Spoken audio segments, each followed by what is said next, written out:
Alright, let's talk about censorship and whether or not it's a good thing. Now, I use the word good because, people have been conditioned to see things from ideological extremes. Something's either good or bad. A person is either malevolent or benevolent. There's never a gray area with a lot of people. And what's been floating around the internet, particularly YouTube lately, is that censorship is a bad thing. Censorship is not a good thing. But what is censorship? And what purpose does censorship serve?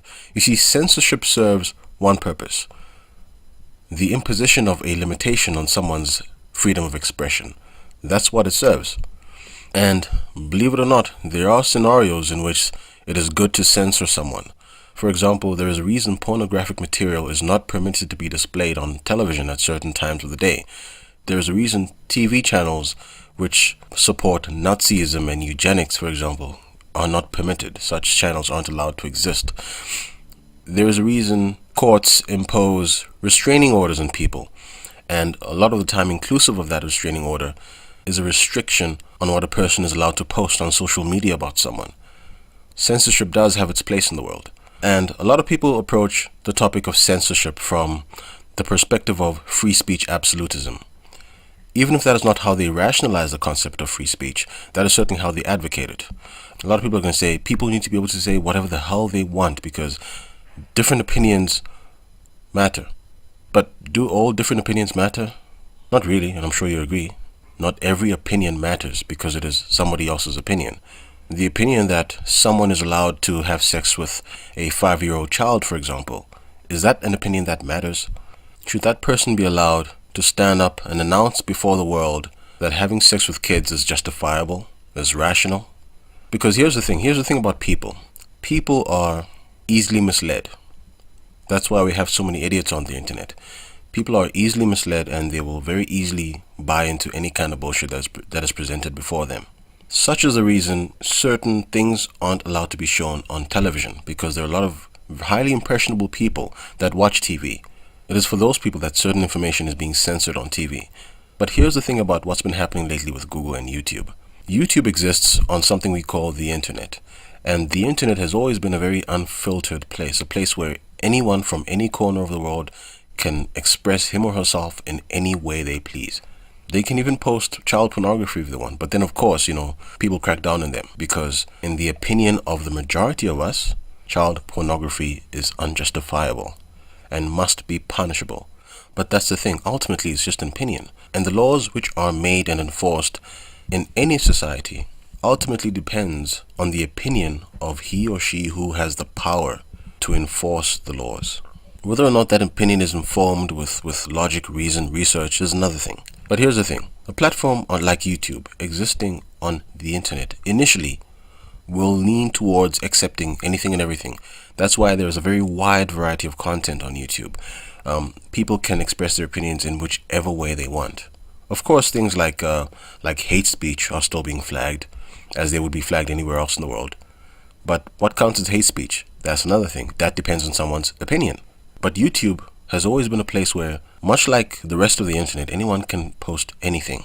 And the reason you're seeing that change now is because, like television, once something becomes mainstream, once it starts being put in a position to easily affect the way a lot of people reason, it will become necessary to impose censorship. The problem is that the things which are being censored are things which, in most people's opinion, shouldn't be censored. Censoring Paul Joseph Watson's video because he talks about Islam in a bad light and presents evidence against that, in most people's opinion, in the opinion of those of us who are rational, is not the right thing to do.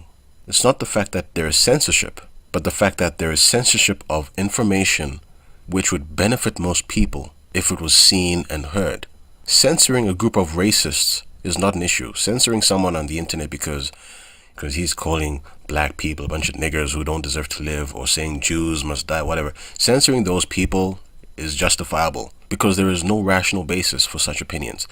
But censoring a fact-driven expose of any topic, that's where people have problems.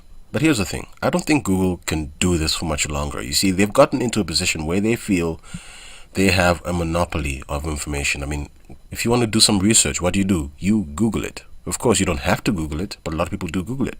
If you're looking to watch videos, where do you go? YouTube. For the most part, you're not going to go anywhere else. And I think Google feels they're in a position to start blatantly censoring information which is conservative and damning of far left views. But I don't think they are right now. I think what they're doing is premature.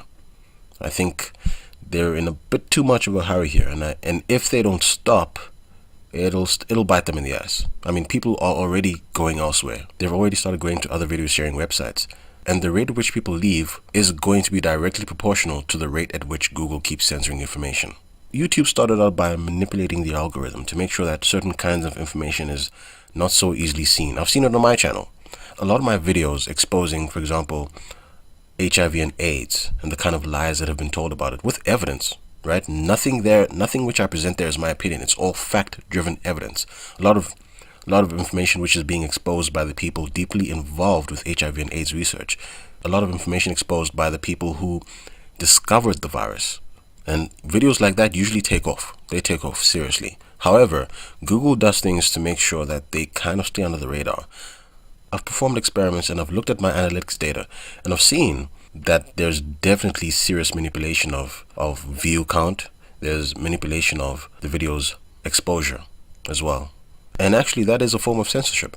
It's not as blatant as demonetizing a video or taking it down, but it is a form of censorship, and is one which isn't quite so detectable.